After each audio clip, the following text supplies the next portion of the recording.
I had been tinkering with the wooden model of the ship for 2 hours. The small parts wouldn't fit into place, and my glasses kept sliding down the tip of my nose. Sighing, I set the tweezers aside and looked out the window at the gray October sky. It had been almost 3 years since Iris had left, but the old house still seemed too empty without her. Rubbing my eyes, I rose from the chair and my knees groaned protestingly. 65 wasn't such an advanced age, but I had begun to feel every year of my life in recent years, especially when I was alone. My gaze fell on the hallway mirror. My gray hair hadn't known a haircut in a long time and was sticking out in all directions. The week-old stubble had already turned into a sloppy beard. A stretched sweater with a coffee stain and old housepants completed the look. Iris would scold me for looking like this. "You used to be so handsome, Monty," I heard her voice say. "And now you're an old, unkept stump," I mumbled back to my reflection. Walking into the kitchen, I turned on the kettle. On the table was a stack of bills I'd been putting off for a week. My civil engineer's pension was enough to live on, but after so many years of managing large projects, the bureaucratic routine was only irritating. The phone in my pocket vibrated. I frowned. Not many people had called me lately. Audrey's daughter usually texted and only called on special occasions. "Hi, Dad." Her voice sounded unnaturally cheerful. "How are you?" "I'm alive," I said. "Did something happen?" "Why does something have to happen?" There was a flicker of irritation in my daughter's voice. "I just wanted to know how you were," I snorted. "The last time you called was when you needed to pick up Iris's closet." There was an awkward pause. Finally, Audrey sighed. "Okay, you're right. We're having a family photo shoot next Saturday. A professional photographer, Pierce, wants to update the photos for his office and make Christmas cards at the same time. And you want me to be there?" I was surprised. "Of course you do, Dad. You're part of the family," he said in that artificially cheerful tone again. "We're taking pictures in Lawndale Park at 11 o'clock. Nothing formal, just, neat and family." "Family," I repeated. I hadn't seen my son-in-law in 6 months since my granddaughter's birthday. "Pierce says the pictures are very important to his new position in the company," Audrey continued. "He's been promoted to head the whole analytical department." "Congratulations," I said dryly. "Give him my best wishes." There was silence again. "Dad, you're coming, aren't you? Evelyn wants to see you very much." I softened at the mention of my granddaughter. "For Evelyn's sake, of course. I'll be there." "Good," Audrey exhaled with relief. "I'll see you Saturday then. And, Dad," she hesitated, "why don't you stop by the hairdresser's before the photo shoot?" I looked at my reflection in the glass closet door. "Maybe," I said evasively, and said goodbye. The rest of the day passed in the usual routine. I finished the model ship, watched a replay of the baseball game, heated up last night's dinner. But my thoughts kept returning to the upcoming photo shoot and my son-in-law. Pierce Campbell had always treated me with ill-concealed disdain. For a successful financial analyst with his impeccable suits and golf club membership, the retired engineer was a relic of the past, an inappropriate reminder of his wife's working-class roots. The doorbell rang around 4 in the afternoon. I raised my eyebrows in surprise. I wasn't expecting anyone. On the doorstep stood Evelyn, my 14-year-old granddaughter with a backpack over her shoulders and a wide smile. "Grandpa!" She hugged me tightly, ignoring my ragged appearance. "I came straight from school. Can I sit at your place?" I smiled, the first real smile of the day. "Sure, baby. Come on in. Do your parents know you're here?" Evelyn rolled her eyes. "I texted my mom. She's at a conference today. She'll be back late. And Dad," she shrugged. "He doesn't ask where I am if I'm doing my homework." She walked through the house, throwing off her backpack and jacket as she went. "Do you have anything to eat? I'm starving." "When are you not starving?" I grinned and headed for the kitchen. "I can make sandwiches." "Turkey and cheese?" my granddaughter asked hopefully. Turkey and cheese, I nodded. While I prepared the food, Evelyn sat in the kitchen, pulling her textbooks out of her backpack. Mom said you're coming to the photo shoot, she said casually. Yeah, she called today. Cool, Evelyn glowed. Dad wanted to go without you, but I insisted. I froze. You did? Evelyn bit her lip. I'm sorry, I shouldn't have said that. It's okay. I set a plate of sandwiches and a cup of tea in front of her. Your father and I have never really gotten along. He says you're disorganized, Evelyn said, as if she were quoting a phrase she'd heard often, and that you could do better with your education. Maybe he's right, I shrugged. But I've built bridges and buildings that thousands of people use. I'm happy with the way I've lived my life. Evelyn nodded, chewing on her sandwich. I know. I've seen your pictures of the sites. It's a lot cooler than sitting in an office all day and nagging everyone. I grinned. Don't say that about your dad. He works hard to make sure you and Mom have everything you need. We have everything we need. Evelyn rolled her eyes. And a lot of junk. Dad just likes to show off to his co-workers. She sipped her tea and looked at me over the cup. You know, he talks about his promotion every night now, and how important it is to maintain his image. That's why he started this stupid photo shoot. I watched my granddaughter with fondness. Clever beyond her years, she reminded me of Iris, just as sharp-tongued and observant. What do you think of the image? I asked with a smile. I think it's better to be real like you, she smiled back. I like that you don't care what other people think of you. I felt a prick of conscience. Actually, I didn't really care. It's just that after Iris died, a lot of things lost meaning. But seeing my son-in-law wrinkle his nose at the sight of my ragged clothes or unkempt beard was unpleasant. Are you doing your homework? I changed the subject. Uh-huh. Evelyn opened her textbook. Algebra. I hate quadratic equations. Let me help you. I pulled my chair closer. I was a pretty good engineer, you know. We spent a few hours together solving problems, then playing old board games I'd kept from Audrey's childhood. Evelyn talked about school, about her friends, about the music she listened to. It was the most enjoyable hours I'd had in weeks. At the beginning of 8, Evelyn's cell phone rang. It's Mom, the girl sighed and answered. Yes, I'm at Grandpa's. Yes, I did. Okay, I'll be there in 20 minutes. She hung up the phone and started packing. I should get home. Mom finished the conference early. I'll drive you, I offered. No, the bus goes straight from here, Evelyn shook her head. Besides, she hesitated. Dad might be home. I get it. Pierce wouldn't be happy to see me. Okay. I walked my granddaughter to the door. Come back whenever you want. Evelyn hugged me. I will. And don't forget Saturday. I want you to be in the pictures with me. After my granddaughter left, the house was silent again. I sat in my chair looking at the unfinished model of the ship and thought about the upcoming photo shoot. I imagined how Pierce would cringe at the sight of my old clothes and unkempt beard, how Audrey would avert her eyes in embarrassment. Maybe I should have said no, but then I wouldn't get to see Evelyn. And what would my granddaughter think if I didn't show up after my promise? I stood up and looked at myself in the mirror again. Indeed, I didn't look very presentable. For Evelyn's sake, I could clean myself up. The thought of a haircut flashed through my mind, but I dismissed it. After all, I wasn't going to change for my son-in-law. If they cared so much about appearance, let them accept me as I was. I'd spend a few hours in their company for my granddaughter's sake, but I wasn't going to conform to their ideas of proper appearance. I opened my closet, going through my clothes. Could I at least find a cleaner shirt? But most of the shirts hung in shapeless sacks. I'd lost weight since Iris died. The pants were getting big, too.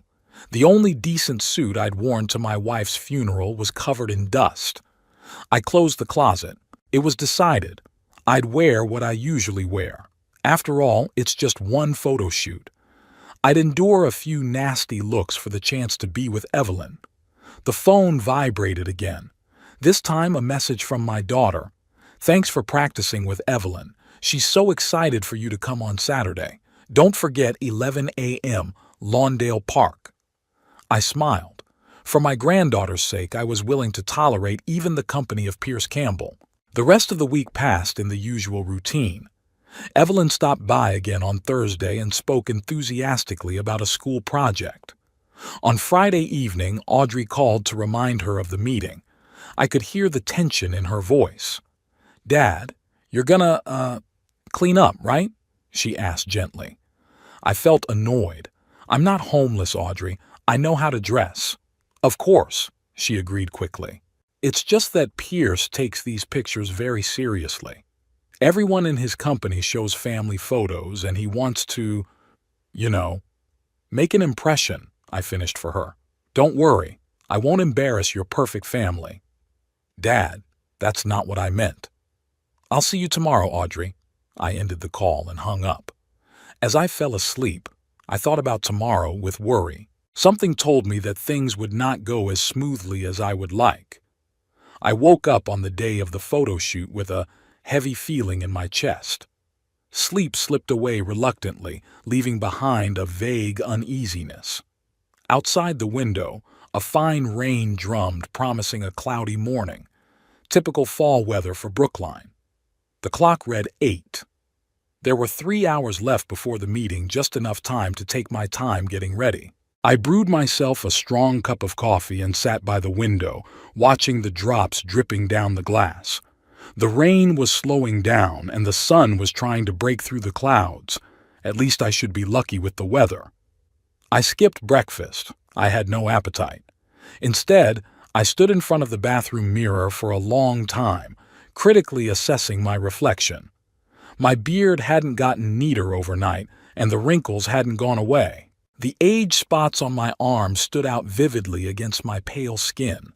The inexorable signs of old age that I had come to terms with, but which would surely irritate my son-in-law.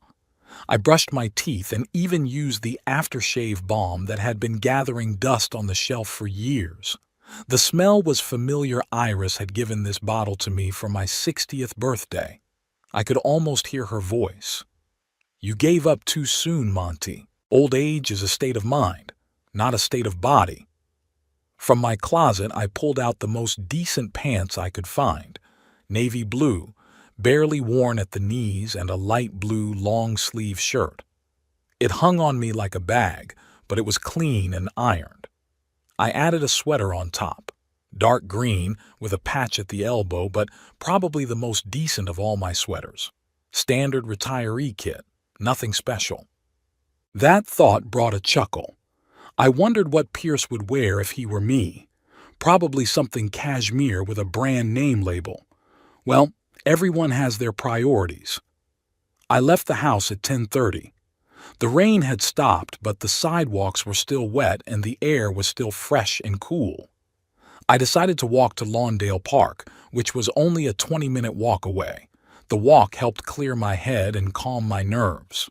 The park was already filled with people, despite the early hour and the recent rain. Young moms with strollers, joggers, dog walkers, a common Saturday sight. I walked slowly down the center avenue looking for my family. They found themselves near a large oak tree by the pond, the perfect spot for a photo shoot. I spotted them from afar. Audrey in a beige coat, Evelyn in a bright red jacket, and Pierce in a dark cashmere coat, just as I'd expected. A man with a camera, apparently a photographer, was fidgeting next to them. I took a deep breath and headed toward them. Evelyn saw me first and waved happily. "Grandpa, you're here!" She ran up and hugged me. I could feel the tension receding a little. At least one person was genuinely happy to see me. "Of course I came," I smiled. "I promised." We walked over to the others together. Audrey smiled. "Hi, Dad. You're just in time. We're just getting started." She looked tense, her gaze sliding quickly over my clothes, and I noticed a fleeting disappointment. Yeah, I hadn't lived up to her expectations of tidying up. Pierce was standing a little to the side, talking to the photographer. When he heard our voices, he turned around and his face changed instantly. The smile meant for the photographer was replaced by a sour grimace. "Monty," he nodded dryly. "Not a hello, not a nice to see you, just an acknowledgement of my presence."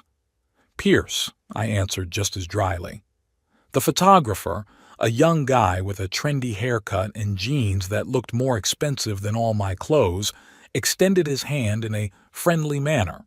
"Hello, I'm Noah. You must be Audrey's father." "That's right," I shook his hand. "Monty Thornton." "Good." Noah nodded vigorously. "We were just thinking about composition. I plan to do some group shots by the tree, then maybe by the water and some individual portraits." Pierce cleared his throat. "Noah, can I talk to you for a minute?" He took the photographer aside and they started talking softly about something. I saw Pierce frown and shake his head. Noah looked puzzled but nodded. Audrey came over to me. "Dad, you could at least shave," she said quietly. "I thought you said nothing formal," I replied. "Yeah, but—" She trailed off, glancing at Pierce, who was approaching. My brother-in-law looked determined and annoyed at the same time. He stopped in front of us, folding his arms across his chest. "Monty, I thought Audrey explained the importance of those pictures." "She said family photo shoot," I replied, feeling myself starting to get annoyed. "I'm here. I'm part of the family." "Yeah, but—" He looked me over from head to toe. "Like this? These pictures will hang in my office. My co-workers will see them. My clients will see them." "So?" I was starting to see where he was going with this, but I wanted him to say it out loud. Pierce sighed as if he were explaining the obvious to a child. "Appearance is important, Monty. First impression. Image. These pictures are supposed to show a successful, prosperous family. And I don't fit that image?" I felt anger boiling up inside me. "Honestly, no," Pierce cut him off. "You look—" He hesitated, searching for words. "How?" I crossed my arms over my chest, looking him straight in the eye. "Like an old beggar," he finally blurted out. "I don't want to see an old beggar in the family photos." There was a heavy silence. I saw Audrey turn pale and Evelyn's eyes widened with shock. "Pierce!" Audrey exclaimed. "What?" He spread his hands. "It's true. Look at him, Audrey. Those ragged clothes, that unkempt beard. He looks like he's living on welfare. That's not the image I want to project in the office." "Papa!" Evelyn stepped forward, her face red with anger. "How can you say that? Grandpa's not a beggar." "Quiet, Evelyn," Pierce raised his hand. "The grown-ups are talking. But it isn't true." The girl wouldn't give up. "Grandpa was an engineer. He built real buildings. He's not some beggar." "Evelyn," I put my hand on her shoulder. "It's all right." But I was seething inside. I turned to Pierce. "So it's more important to you how I look than who I am?" "For these pictures, yes," he said without a trace of embarrassment. "It's business, Monty. It's nothing personal." "It's nothing personal," I repeated, feeling the bitterness in my mouth. "I'm just not good enough for your precious pictures. Don't be so dramatic. If you had tried harder, we wouldn't be in this situation." I looked at Audrey, expecting her to intervene, to say something in my defense. But she stood there, eyes downcast, clearly embarrassed but not ready to confront her husband. "Dad," she finally said quietly, "maybe some other time. When we take pictures just for ourselves?" Her words were like a slap in the face. My own daughter was asking me to leave so as not to ruin their perfect family photos. "I get it," I said, trying to keep my voice steady. "I don't want to cause trouble." "Grandpa, no!" Evelyn grabbed my arm. "Stay! I want to take pictures with you." I gently released my hand. "Some other time, little girl, I promise." Pierce looked relieved. "A sensible decision, Monty. Thanks for understanding." I didn't answer. I had nothing to say to the man. I turned to leave, but Evelyn grabbed me tightly around the waist. "No, if Grandpa's leaving, I'm leaving too." "Evelyn," Pierce said sharply, "don't make a scene." "You're making a scene," she screamed, and I saw tears in her eyes. "You hurt Grandpa. You called him a beggar." "Evelyn," Audrey walked over to her daughter, "please calm down. People are watching." And indeed, a few passers-by slowed down, watching our family drama with interest. "Let them watch." Evelyn didn't give up. "Let everyone know what a daddy is like. That's enough." Pierce grabbed his daughter's shoulder. "Either you stop your tantrum immediately, or we're going home and you'll be without a phone for a week." Evelyn's eyes flashed, but she kept quiet. I could see her shaking with restrained emotion. "I'll go," I said, releasing myself from her embrace. "It's okay, Evelyn. I'll see you later." "I'm sorry, Dad," Audrey mumbled, not looking me in the eye. I nodded and turned to leave. The last thing I heard was Pierce's voice addressing the photographer. "Okay, Noah, let's get started. I think near the oak tree would be a great first shot." I walked through the park, feeling every step difficult. A storm of emotions raged inside me: humiliation, anger, frustration. It wasn't Pierce's behavior that hurt me the most. I didn't expect anything else from him, but Audrey's acquiescence. My daughter, my flesh and blood, did not stand up for me. She allowed her husband to insult me and chase me away like a stray dog. "Old beggar." The words echoed in my head. Is that really how they see me? The man who spent 35 years designing buildings and bridges, raising a daughter, making a home. Had I become a pathetic shadow that I was ashamed to show my coworkers? I reached the nearest bench and sank down heavily on it. My hands were shaking, whether from the cold or from the humiliation I had suffered. An old woman walking her dog gave me a sympathetic look. I must have looked like a lost old man from the outside. But something inside me began to change. The initial shock and resentment gradually gave way to cold determination. I wasn't going to sit around feeling sorry for myself. I wasn't going to cry because my pompous son-in-law thought I was unworthy of his precious pictures. "You gave up too soon, Monty." Iris's voice rang in my head again. And she was right. After she died, I let myself sink. Not physically, I still took care of my health and kept the house in order, but emotionally, I gave up. I accepted the role of a lonely old man living in the past. I stopped fighting. But now, sitting on this bench, I felt something long forgotten in me awaken: stubbornness, pride, a desire to prove my worth. If Pierce thinks I'm an old beggar, I'm going to show him how wrong he is. I pulled out my cell phone and dialed a number. "Keith? It's Monty. Are you busy tonight?" Keith Holloway, my neighbor and friend, didn't answer right away. "Not really. I was going to work in the garden if the rain doesn't come back." "Why?" "I need advice," I said, "and maybe some help." "Something wrong?" Keith sounded worried. "Yes," I replied. "I just got kicked out of a family photo shoot for looking like an old beggar." Keith whistled. "Your brother-in-law? That's the one." "I'll be there in 20 minutes, Keith said.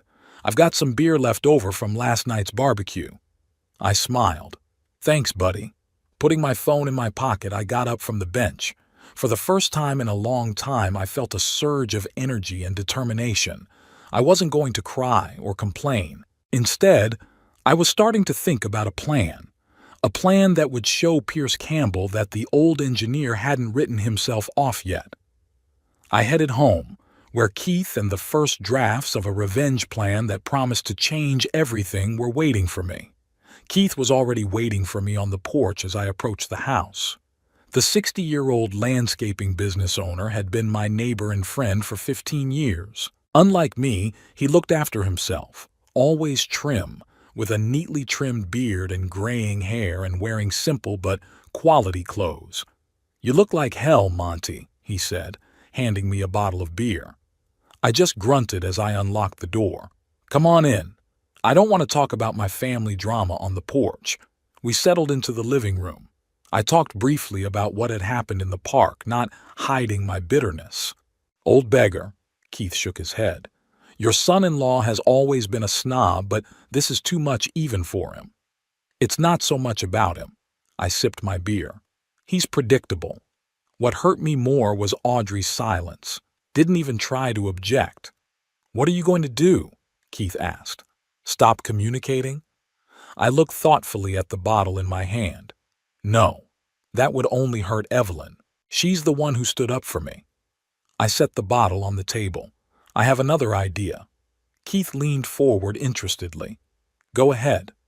"I want to teach them a lesson," I said slowly. "To show them that looks aren't everything, that there may be more behind the old beggar." "And how are you going to do that?" Keith asked. "That's where I need your help," I said, turning my hand around the room. "Look at this house. What do you see?" Keith looked at the worn furniture, the old wallpaper, the bookshelves littered with model ships and technical magazines. "A house that needs updating," he answered honestly. "But what?" He paused when he realized. "You want to remodel everything." "Exactly," I nodded. "If Pierce thinks I'm a pauper because of my looks, I'm going to show him that I can look as good as he does, and live as well." "Sounds like a costly endeavor," Keith said cautiously. I grinned. "I've been an engineer for 35 years, Keith. I have savings. I just didn't see the point of spending it. Until today." Keith rubbed his chin thoughtfully. "Where do we start?" "A plan." I stood up and pulled a blank sheet of paper out of my desk drawer. "First, we'll figure out what needs to be done to the house. Then we'll work on my appearance." We spent the next 2 hours making a detailed plan for the transformation. We ended up with an impressive list of tasks. For the house: new furniture for the living room and kitchen, modern appliances, bathroom renovations, fresh paint for the walls, new lighting, landscaping the yard. Keith volunteered to help personally. For me: a full closet of quality clothes, professional haircut and beard grooming, new glasses, watches, and other accessories. "That's all great, Monty," said Keith, studying the list. "But how are you going to do it all in a hurry? These things usually take months." I smiled. "I have connections. Don't forget I've managed construction projects. I know people who know people." "How much are you willing to spend on this?" Keith asked. I thought for a moment. "Enough to impress, but not so much that it's reckless. Say, about as much as Pierce spends on his closet and golf membership in a year." Keith whistled. "A lot." "It's worth it," I said firmly. "This isn't just revenge. It's, an awakening. For me, too." My friend nodded understandingly. "After Iris, it's like you've been frozen in time, Monty. Maybe this is just what you need." I nodded silently. Iris. She would support me, I knew that. She always said that life should be lived fully until the last day. "So," Keith clapped his hands together, "where do we start?" "Calls." I pulled out my phone. Lots of calls. The next few days were a whirlwind of activity. I contacted Tom Harrison, a former colleague of mine who now ran a small construction company. He was happy to hear from me and, after hearing about my project, offered a crew of his best workers. "For you, Monty, we'll do it in the best possible way and in the shortest possible time," he assured me. Keith enlisted 2 of his employees to work on the yard and help me select new furniture. Together we visited several stores where I chose a modern sofa, chairs, and dining set. All of the furniture was not screamingly expensive, but quality and stylish.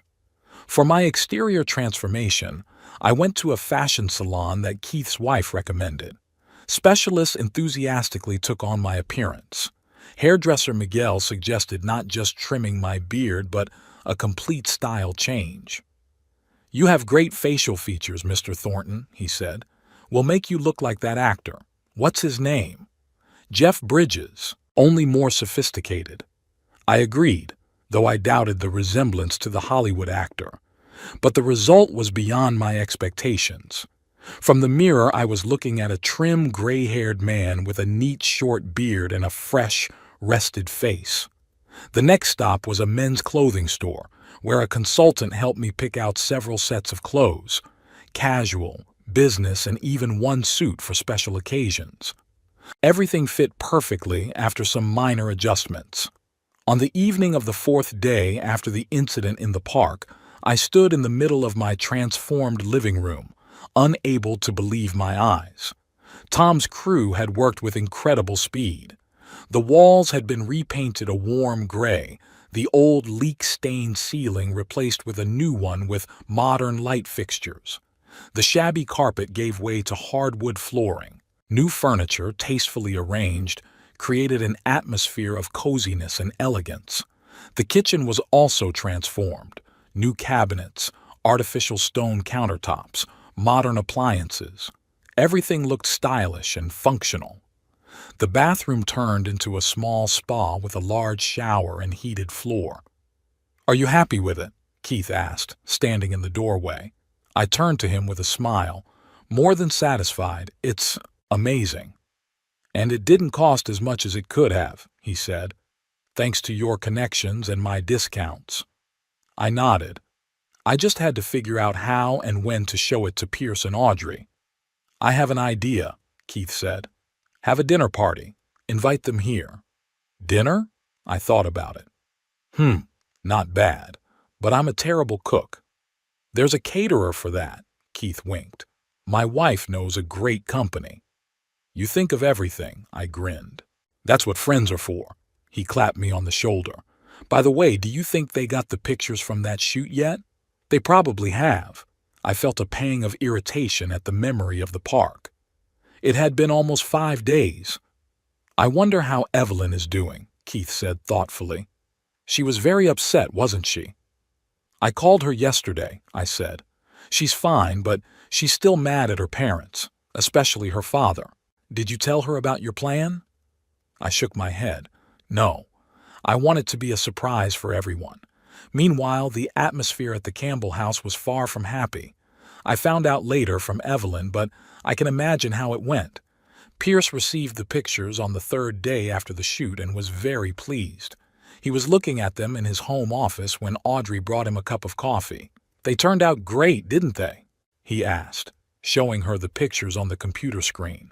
"The background is perfect. Everyone looks great. I think I'll put this picture on my desk." He pointed to the picture of the 3 of them standing by the oak tree, smiling at the camera.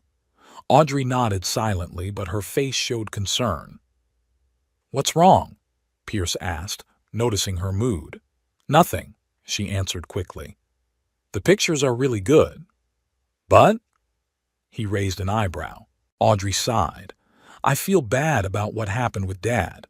Maybe we were too harsh." Pierce brushed it off. "Come on, Audrey. He's a grown man. If he'd taken a little more care of his appearance, he'd be fine." "It was still rude," she insisted. "Did you see how upset Evelyn was?" "She's a teenager," Pierce snorted. "They have drama about everything all the time. In a couple days, she'd forget about it. But Evelyn hadn't. She defiantly ignored her father at dinner, answering one-wordedly and only when absolutely necessary. When Pierce showed her the pictures, she didn't even look at them. "Evelyn, stop sulking," Pierce said. "Look how good the pictures are." "They're incomplete," the girl said. "There's no grandfather in them." "Evelyn." "You hurt him," she continued. "Both of you. You said terrible things, and Mommy didn't even stand up for him." Audrey lowered her eyes guiltily. "Honey, I'll talk to Grandpa. I'll apologize for both of us." "You apologize for yourself," Pierce said. "I didn't do anything wrong. I just told the truth." "The truth?" Evelyn jumped up from the table. "You called Grandpa a beggar. That's a lie, and it was cruel." "Sit down," Pierce said sternly.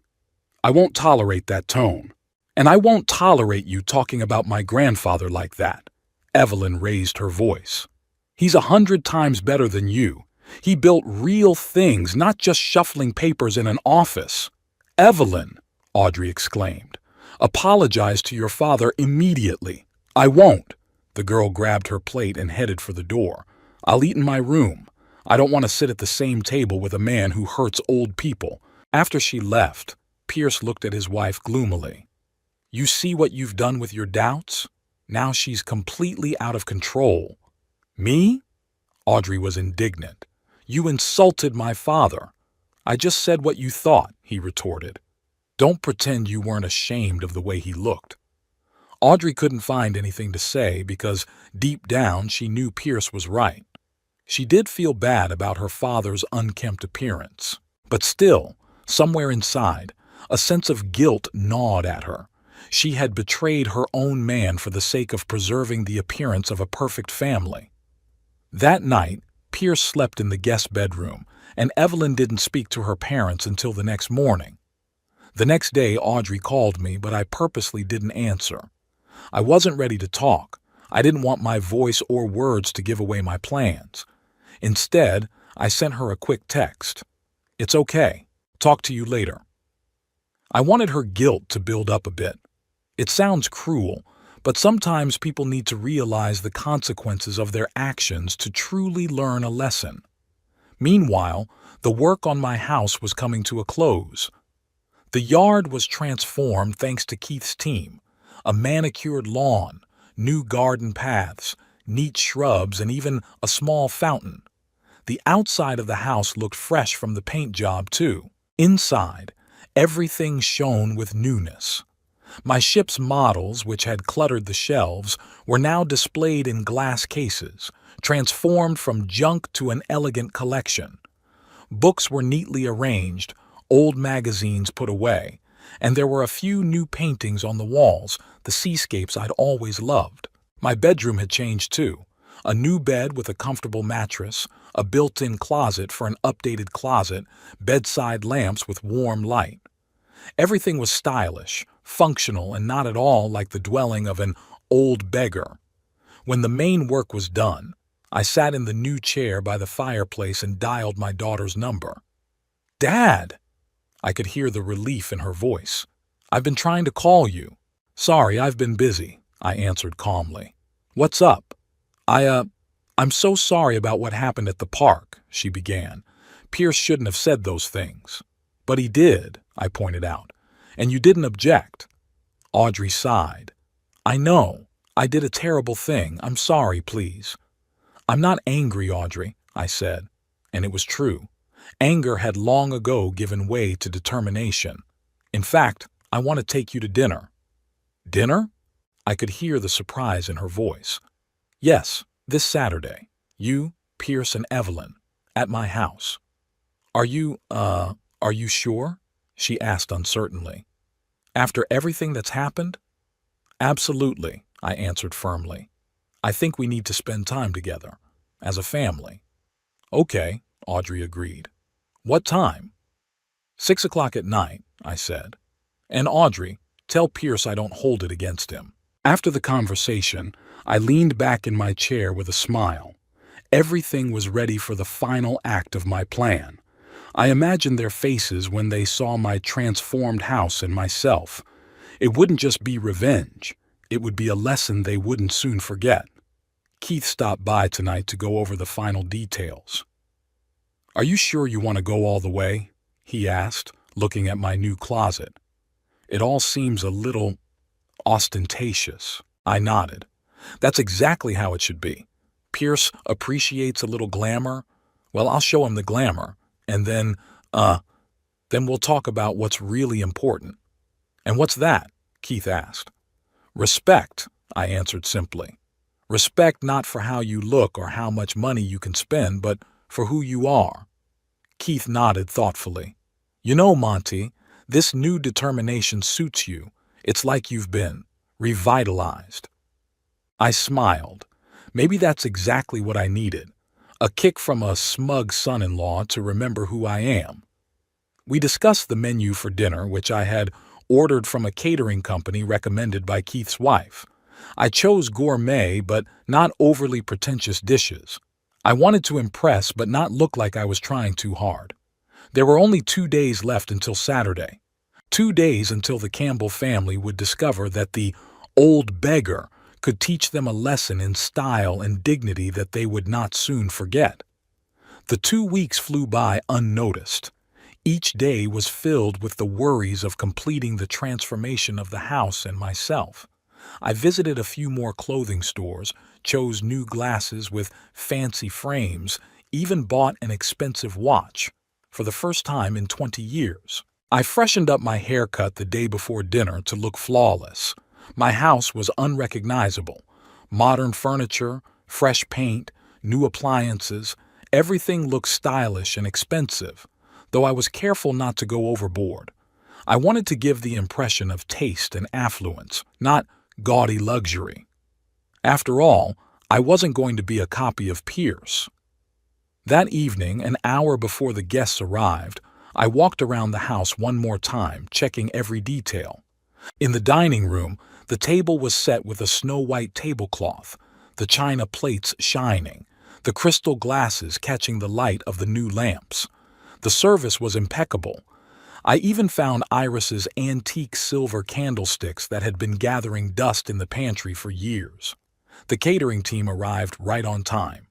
The chef and his assistants quickly and professionally set up in my new kitchen and began preparing the food. I chose a menu that was sophisticated but not too fancy. Asparagus cream soup, steaks with red wine sauce, potato gratin, and tiramisu for dessert. A bottle of good California wine was already breathing in the decanter. At exactly 5:45, I went up to the bedroom to change. I chose a navy blue blazer, light blue shirt, and gray slacks, all tailored to fit perfectly.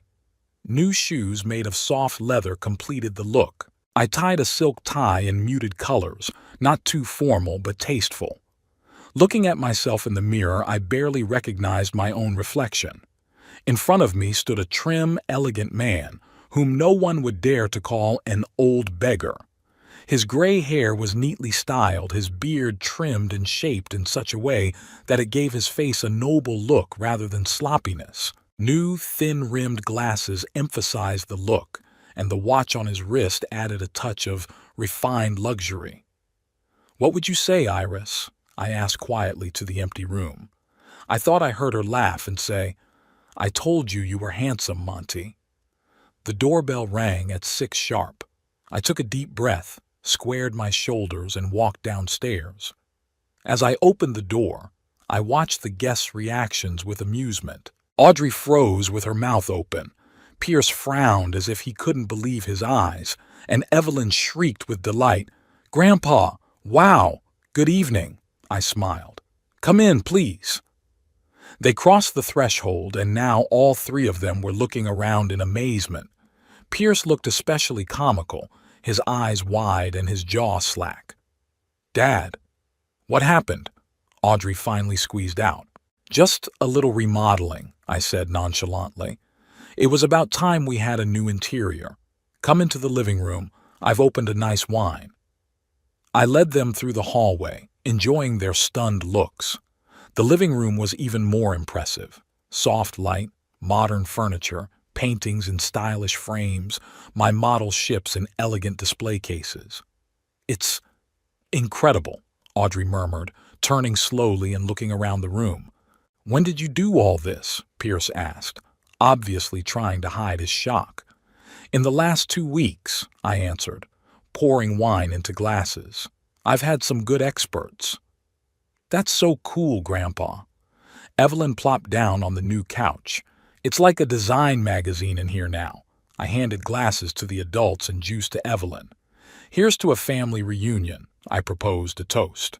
We clinked glasses, and I noticed Pierce sneaking glances at the label on the bottle of wine, obviously assessing the value.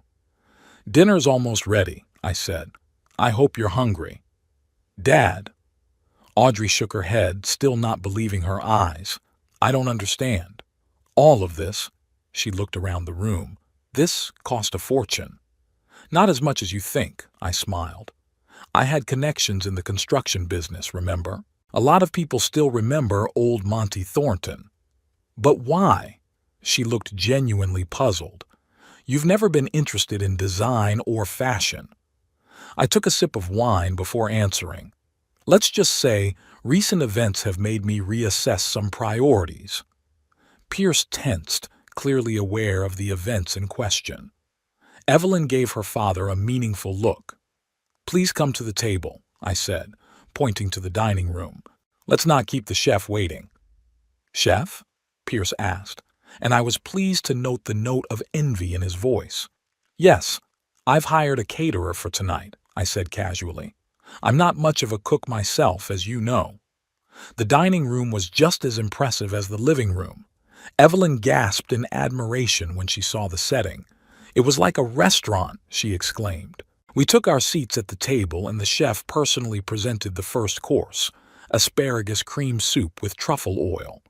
As he served the plates, he politely explained the intricacies of the preparation, and I watched Pierce's reaction with amusement. My brother-in-law was obviously trying to keep a cool demeanor, but it was obvious that he was impressed. So, I began the casual conversation. How are you doing? How's work, Pierce? It's good, he replied, stammering a little. The new project is going well. Glad to hear it, I nodded. And you, Audrey? How's your HR department? Dad, she put the spoon away, can we stop pretending like nothing happened? I'm still in shock from the whole thing. What's the big deal? I asked innocently. Can't a person update their home and closet? Of course they can, she agreed. But not in 2 weeks, and not so drastically. I shrugged. I decided it was time for a change. By the way, Evelyn, how'd you do on your history project? It was great. My granddaughter rejoiced. I got an A, and I also joined the theater class. That's great, I smiled. I'm sure you'll shine on stage. The conversation was relaxed, thanks mostly to Evelyn, who talked enthusiastically about school. Audrey still looked puzzled, and Pierce seemed tense, though he tried not to show it. After the soup, the main course was served, steaks with red wine sauce and potato gratin. The dish looked and smelled delicious. Are you seriously pretending you don't understand the reason for all this? Pierce asked suddenly, cutting into the steak. Audrey threw a warning glance at him, but it was too late. What are you talking about, Pierce? I asked calmly. This performance, he said, circling the room. New house, new clothes, new boss. It was clearly a reaction to what I'd said in the park. Dad, Audrey intervened, we're really sorry about that day. I should have stood up for you. And I'm not sorry, Pierce said suddenly. I was right. Look at him now, he pointed at me with his fork. Isn't it better? Isn't it more solid? You both know I'm right. Pierce, Audrey exclaimed. Daddy, Evelyn exclaimed at the same time. I held up my hand, calling for calm. It's all right. Pierce is entitled to his opinion. And you know what? He's right about something. All three of them stared at me in surprise. I've really let myself go since Iris died, I continued. Didn't keep up appearances, didn't update the house, but not because I couldn't afford it. I put the instruments aside and looked directly at Pierce. You see, Pierce, I was never an old beggar. I was a civil engineer for 35 years, managed big projects, made good investments. I always had the funds to update my home or closet. I just didn't see the need for it. Then why all this now? He asked, circling the dining room. To teach a lesson, I answered calmly. For you, for Audrey, and maybe even for myself. What kind of lesson? Pierce frowned. That looks can be deceiving. I sipped my wine. That you can't judge a man by his clothes or his house. That respect should be shown to everyone, regardless of their appearance or status. So is this revenge? Pierce asked, irritation in his voice. No, I shook my head. It's a demonstration. I wanted to show that I could look as good as you if I wanted to, that my house could be as stylish as yours. But most importantly, I wanted you to understand that none of this, I circled the room, defines my worth as a person. There was silence. Evelyn looked at me with admiration, Audrey with surprise and something akin to shame, and Pierce looked thoughtful. But you know what the best part is? I continued after a pause. I like the change. It's nice to take care of myself again, to renew my surroundings. Iris always said I gave up too soon. She was right. So this isn't just to prove something to us? Audrey asked quietly. It wasn't just that, I smiled. It was the push I needed. I was stuck in the past, stopped moving forward. Now I'm ready for a new phase. A new phase? She interjected. I paused, taking another sip of wine. It was time for the final chord. I've decided to sell the house, I announced. What? Audrey exclaimed. Why? You've put so much into the renovations. That's why it's a good time to sell, I shrugged. The house has never been worth as much as it is now. Besides, it's too big for one person. But where will you move to? Evelyn asked with concern in her voice. I've got an apartment in downtown Brookline, I answered. It's modern, in a new complex, with a view of the park and all the amenities. Park Plaza? Pierce asked, and I saw his eyebrows go up. Exactly, I nodded. Do you know the place? Sure, Pierce said slowly. It's one of the most expensive apartment complexes in the city. Really? I pretended to be surprised. I just like the view, and the fact that there are good restaurants nearby. Grandpa, are you serious? Evelyn looked shocked. Are you selling our old house? I'm afraid so, I smiled at her. But don't worry, the new apartment will have a room for you. You'll be able to stay overnight whenever you want. But I love this house, she said sadly. There are so many memories here. Memories will stay with us no matter where we live, I replied softly. Besides, I thought it would be better to move to a place more in keeping with, how did Pierce put it? Oh, yes, the family image. Pierce choked on his wine. Monty, listen, he began after he coughed. About that day in the park, I overreacted. I shouldn't have said those things. Don't apologize, Pierce. I held up my hand. You just said what you thought, and like I said, you were right about something. I did go down, but that's all changed now, and I'm grateful to you for the encouragement. Audrey looked confused. Dad, you don't have to move. If this is about what happened, it's not just that, I assured her. I need a change, new surroundings, new opportunities. I've been living in the past for too long. The chef appeared to clear the plates and serve dessert, an exquisite tiramisu with berries and mint. We ate in silence, each immersed in our own thoughts. When do you plan to move? Audrey finally asked. In a month or so, I answered. As soon as I buy a new apartment and find a buyer for the house, I already have a few interested parties. So soon? She was surprised. I nodded. There's no point in putting it off. I'd already been standing still for too long. After dessert, we moved back into the living room for coffee. Pierce still looked thoughtful, occasionally casting assessing glances at me. I realized he was reconsidering his opinion of me, and it gave me a quiet satisfaction. Grandfather, may I see the rest of the house? Evelyn asked. I want to see what else has changed. Of course, I smiled. Would you like a tour? We walked around the house. I showed them the updated kitchen with modern appliances, the bathroom with heated floors, my bedroom with new furniture. All the rooms had the same style, sleek, modern, but not flashy. I can't believe it's the same house. Audrey shook her head as we returned to the living room.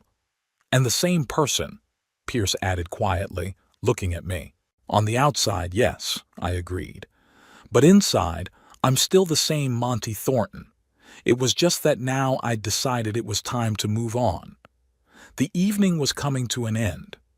As they were about to leave, Pierce suddenly held out his hand to me.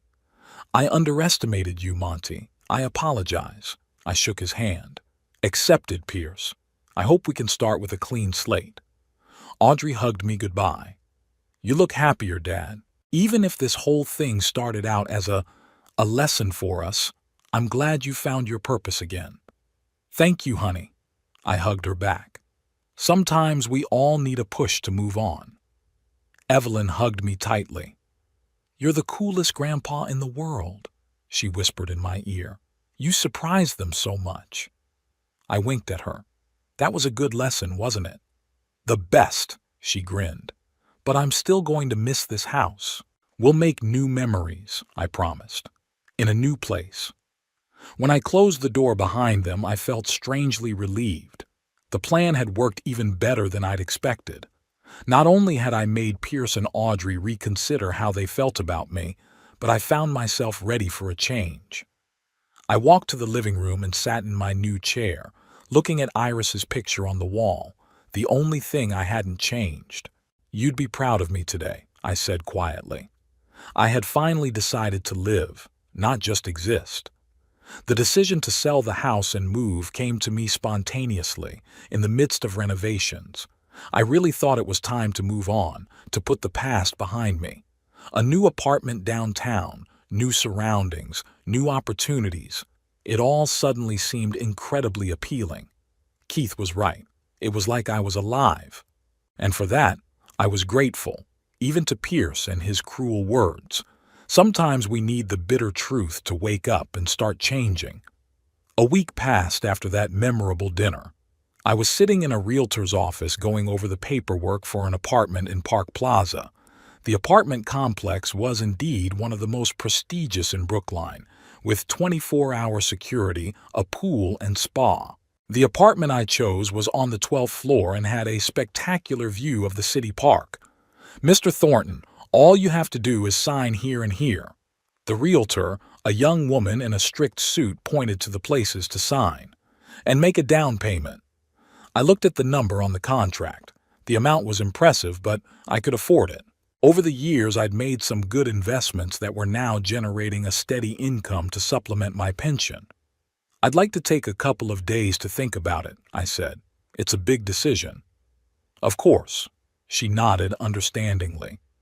"But I have to warn you that there are other potential buyers for this apartment." "I understand the risk," I smiled. "But I'd rather take my time." I left the realtor's office and went to a small cafe nearby. I wanted to think about the situation. Did I really want to move, or was this just part of my plan to rebuild my self-esteem? The cafe was quiet. I ordered a coffee and sat by the window, watching the passers-by. The phone in my pocket vibrated. Pierce was calling. It was unexpected. "Pierce," I answered with a slight surprise in my voice. "To what do I owe the honor?" "Monty," he sounded unusually polite. "I'd like to meet. I'd like to talk to you face to face. Are you free tonight?" "As a matter of fact," I answered. "Is something wrong?" "Nothing urgent," he assured me. "Just something to talk about. Why don't we have lunch at Oak Grill at 1 o'clock? Oak Grill was one of the most expensive restaurants in town, an interesting choice for a conversation. "Okay," I agreed. "I'll be there." At exactly 1 o'clock, I entered the restaurant. The interior was impressive. Dark wood, soft lighting, white tablecloths. Pierce was already waiting at a table in the corner. He stood up when he saw me and held out his hand to greet me. "Thanks for coming," he said as we sat down. "I'm intrigued," I admitted. "It's not every day my son-in-law invites me to a place like this." Pierce smiled slightly. "I ordered us some wine. I hope you don't mind the Chateau Margaux 2,000-year-old? "Excellent choice," I nodded. The wine was at least $500 a bottle. Pierce was clearly trying to impress. The waiter brought the wine and took our order. When he left, Pierce finally got to the point. "Monty, I wanted to talk to you about your decision to sell the house." "That's right." I sipped my wine. "What exactly are you interested in?" "Honestly, I'm wondering if you really want to move or if it's just part of a demonstration." He chose the word carefully. I looked at him carefully. "Why do you care, Pierce?" He sighed. "Because I feel responsible.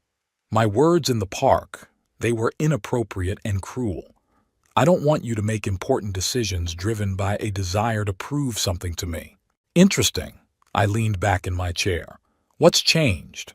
Why the sudden concern?" Pierce paused, searching for words. "After dinner at your place, I did a lot of thinking. And I talked to Audrey. We both realized what we'd done was wrong. I was an arrogant snob, and Audrey, well, she didn't stand up for you when she should have." "And now you feel guilty," I stated. "Yes," he admitted honestly. "But it's more than that. I underestimated you, Monty. Both as a person and as financially sound. That's it." Pierce was impressed with my financial situation. And that changed your opinion of me? I asked bluntly. Pierce was embarrassed. It sounds awful when you put it like that, but in part, yes. I'm used to judging people by their appearance and lifestyle. It's an occupational deformity of a financier. And when I saw you in the park, you saw an old man in shabby clothes and you drew conclusions, I finished for him. Yes, he lowered his eyes. And I was wrong. Not only are you financially secure, but you have a dignity that a lot of people lack, including me. The waiter brought appetizers, and we paused our conversation for a while. When he left, I decided to be honest. You know, Pierce, it wasn't so much what you said that hurt me as the fact that Audrey didn't say it, and the fact that you both dismissed my feelings so easily for the sake of some pictures. I understand, he nodded, and I'm really sorry. We both want to make things right. How? I asked. Well, for starters, I'd like you to reconsider selling the house. Unless, of course, you didn't make it of your own free will, I wondered. Did I really want to move? Or was this just a way to show Pierce and Audrey that I could live on their level? I'll think about it, I finally said.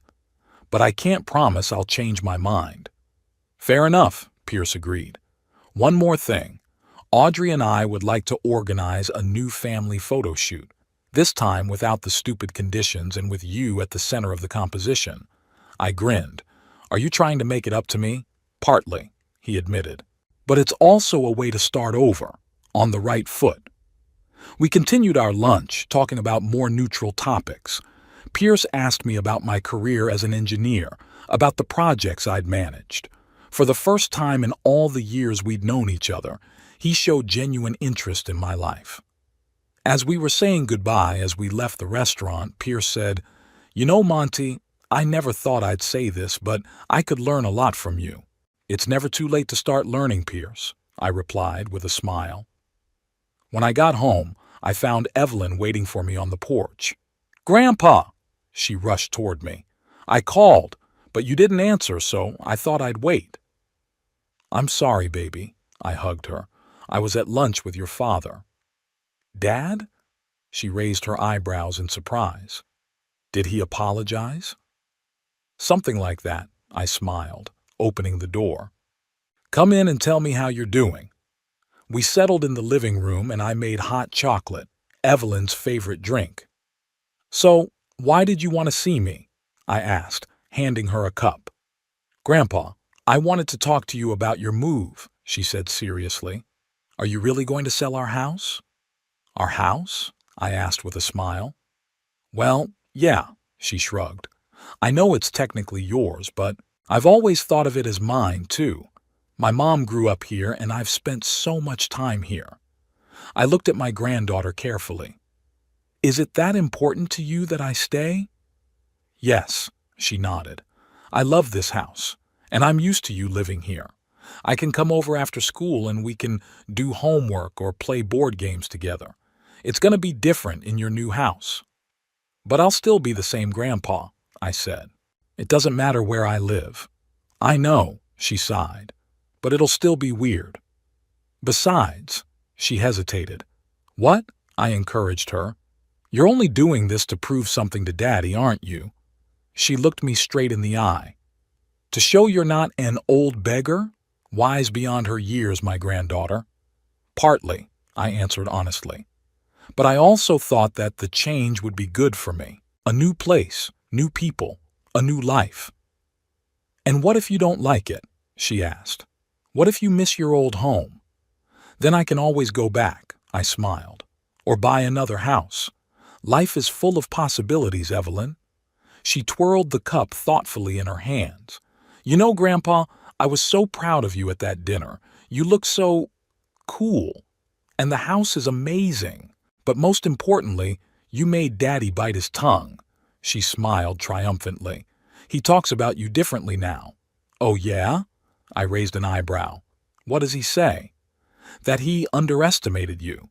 That you're actually... She paused, searching for words. A financially prosperous and shrewd man. His words, not mine. I laughed. Typical Pierce, judging people by their bank account. But isn't that what you wanted? Evelyn asked. So he could see that you weren't a poor old man. Not exactly, I shook my head. I wanted him to realize that you can't judge a man by his looks, that dignity and respect are not measured by money or clothes. Did he understand? I hope he did, I answered. People change slowly, Evelyn, especially people like your father. She nodded. And my mom's really worried. She cried, you know, said she was a terrible daughter for not standing up for you. I'll talk to her, I promised. I don't want her to torture herself like that. Will you stay? Evelyn asked hopefully. In this house? I haven't decided yet, I said honestly, but I promise to think about it. She finished her chocolate and set the cup down. By the way, did Dad tell you about the new photo shoot? Yeah, he did, I nodded. It was my idea, she said proudly. I told him that if he wanted to make it up to me, he should organize a new shoot. And this time, you should be the main star. I laughed. The main star? I'm not sure I want that. Not in that way, she said. Just so everyone knows you're an important part of the family. The most important. Thank you, baby. I was touched by her concern. You're the best granddaughter anyone could ever dream of. After Evelyn left, I sat in the chair for a long time, thinking about the future. Was it worth selling a house that held so many memories? Did I really need a new apartment in a trendy neighborhood? Or was it just to prove something to Pierce and Audrey? The next day, Audrey called. Her voice was strained.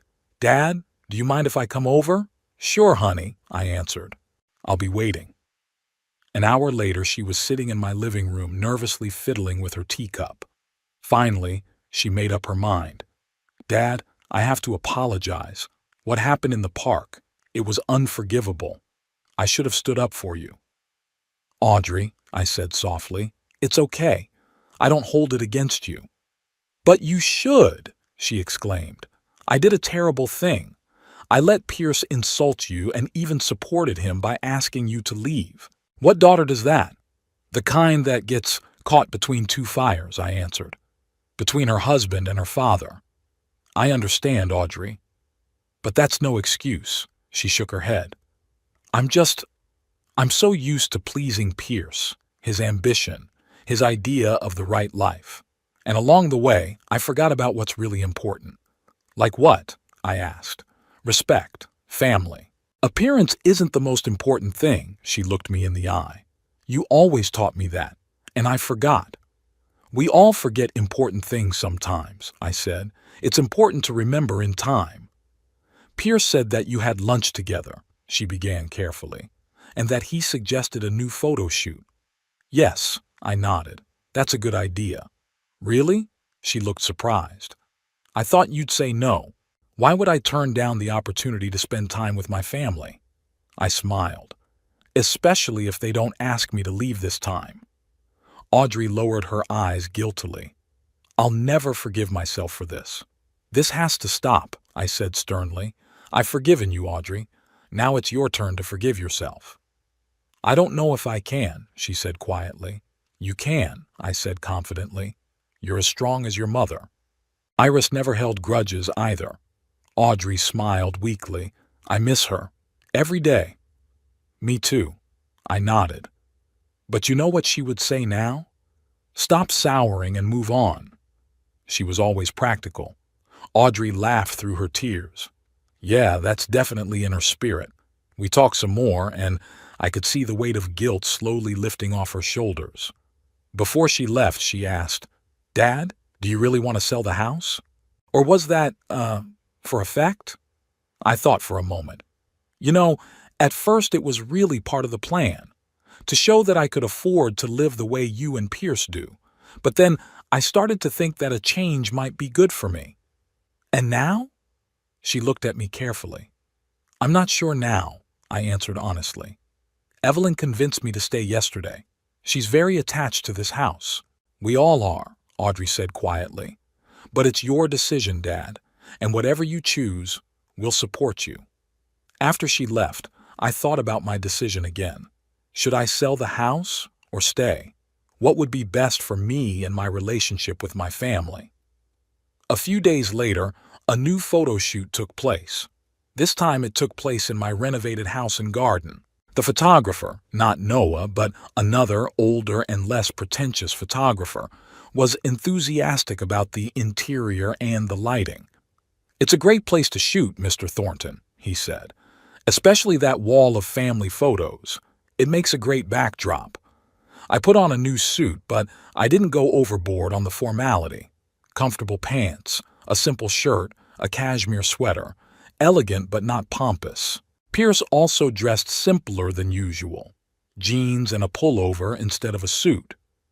Audrey chose a simple dress, and Evelyn wore her favorite t-shirt with a band I'd never heard of. "Is everyone ready?" the photographer asked. "Let's start with a general shot by the fireplace." We made ourselves comfortable on the couch and in the armchairs. The atmosphere was very different than in the park, relaxed, warm, truly family-oriented. "Great!" exclaimed the photographer after a few shots. "Now, maybe a few photos in the garden? The weather is beautiful." We went out into the garden where Keith had created a real miracle. Flowering bushes, well-maintained paths, a small fountain. The place was perfect for family photos. "Monty, stand in the center," the photographer suggested. "Family around you." Pierce and Audrey flanked me, Evelyn in front of us. We all smiled, but not tensely, as for a formal portrait, but genuinely, like people who are comfortable with each other. After the shoot, we stayed in the garden enjoying the warm day. Pierce helped the photographer assemble the equipment. Audrey brought lemonade from home, and Evelyn sat next to me on the garden bench. "How's it going, Grandpa?" she asked. "Better than last time?" "Much better," I smiled. "Even your father looks relaxed." "He's changed, you know," she said seriously. "After that dinner, less about status and image, and more about how I'm doing in school." "Glad to hear it," I nodded. "People can change if you give them a chance." Pierce came over to us. "What are you whispering about?" "About how you've changed," Evelyn said bluntly. Pierce was embarrassed. "Really? What's the verdict?" "For the better," she said. "So far." We all laughed. Audrey joined us with a tray of glasses of lemonade. "The photographer said he'd send the pictures in a few days," she said. "He thinks it turned out very well." "I'm sure it did," I nodded. "It was real this time." Pierce looked at me. "Monty, I wanted to ask, have you made up your mind about the house?" I looked around the garden, the house, my family. There were so many memories here, so much history. And despite all the changes in the interior, it was still the home Iris and I had made together. "Yes," I finally answered. "I'm staying." Evelyn shrieked with joy and hugged me. "Really? You're not moving?" "Really," I confirmed. "I called the realtor yesterday and turned down the apartment. This house, it means more to me than I thought it would." "I'm so glad," Audrey said sincerely. "Although a new apartment would have been lovely." "Maybe," I agreed. "But this is my home. This is where my memories of Iris live, of your childhood. This is where Evelyn took her first steps." "And she broke your favorite vase," Audrey added with a smile. "That too," I laughed. "All those memories are a part of me. I'm not ready to part with them." "But you'll keep the new furniture and everything else?" Pierce asked. "Sure," I nodded. "I like change, just not as drastic as moving." We sat in the garden until sunset, talking about the past and the future, about plans and dreams. For the first time in a long time, I felt a real connection with my daughter and even my son-in-law. Evelyn was glowing with happiness seeing us finally finding common ground. As they left, Pierce lingered at the door. "You know, Monty, I've learned a lot from you these past weeks." "Like what?" I asked. "That appearances can be deceiving, that a strong personality can hide behind an inconspicuous shell, and that true family values have nothing to do with image or status." "Important lessons," I nodded. "Thank you for teaching them," he said sincerely. "Even if the methods were unconventional. I smiled. Sometimes it takes a little performance to get an important point across. After they left, I sat down in my favorite chair by the fireplace. On the table next to it was a picture of Iris, the only thing I hadn't changed during the renovation. "Well, darling," I said, looking at her smiling face, "I almost sold our house out of wounded pride, but everything worked out for the best in the end. The family is back together, and even Pierce seems to respect me." I could almost hear her laughing and saying, "I told you you gave up too soon, Monty. Now look at you, back on track." And it was true. Thanks to the unpleasant incident in the park and the events that followed, I felt alive again. I had renewed my home, renewed my closet, but most importantly, renewed my relationship with my family and my attitude toward myself. When the photos arrived a week later, I looked at them with pleasure. They were strikingly different from the ones Pierce had planned for his office. There was no tension, no strain, just genuine smiles and real emotion. They weren't perfect glossy shots to show off status, but real family photos capturing real moments. One of them, where we were all sitting in the garden laughing at something Evelyn had said, I framed and hung next to Iris's picture. Two eras of my life, bound together by love and family ties. I realized I didn't need a luxurious apartment or expensive things to prove my worth. My home, updated but still holding our family's history, was exactly where I wanted to be. And my family, despite all our disagreements and mistakes, was my greatest asset.